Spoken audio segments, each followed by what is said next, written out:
আমরা অনেক সময় ভাবি যা ভালো তা যত বেশি হবে ততই ভালো, কিন্তু সত্যি পৃথিবীতে কোনো কিছুই অতিরিক্ত ভালো নয়। আজ আপনাদের সাথে শেয়ার করব কেন অতিরিক্ত ভালো জিনিসও শেষ পর্যন্ত ক্ষতি ডেকে আনে। জীবনের প্রতিটা জিনিসের একটা সীমা আছে। পানি ভালো, কিন্তু অতিরিক্ত পানি শরীরের ক্ষতি করে। খাবার ভালো, কিন্তু বেশি খেলে অসুস্থতা বাড়ে। সৌন্দর্যের ক্ষেত্রেও একই নিয়ম। অতিরিক্ত মেকআপ রূপ না বাড়িয়ে উল্টো সমস্যা তৈরি করে।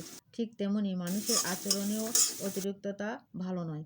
অতিরিক্ত ভালোবাসা মানুষকে নির্ভরশীল করে, অতিরিক্ত সহনশীলতা মানুষকে দুর্বল বানায়, আর অতিরিক্ত দয়ালু হওয়া কখনো কখনো মানুষকে আপনার মূল্য কমিয়ে ফেলে। সব কিছুর জায়গা আছে, পরিমাপ আছে। জীবনে আসল ভারসাম্যতা তখনই তৈরি হয় যখন আমরা বুঝি সুন্দর জিনিসও পরিমিত হলে সুন্দর থাকে। তাই মনে রাখবেন, নির্দিষ্ট সীমার মধ্যে থাকলেই সব কিছু সবচেয়ে ভালো থাকে। অতিরিক্ততা কখনো সফল দেয় না। ভিডিওটি ভালো লাগলে লাইক দিন, কমেন্টে আপনার মতামত জানান। আর ধন্যবাদ সবাইকে।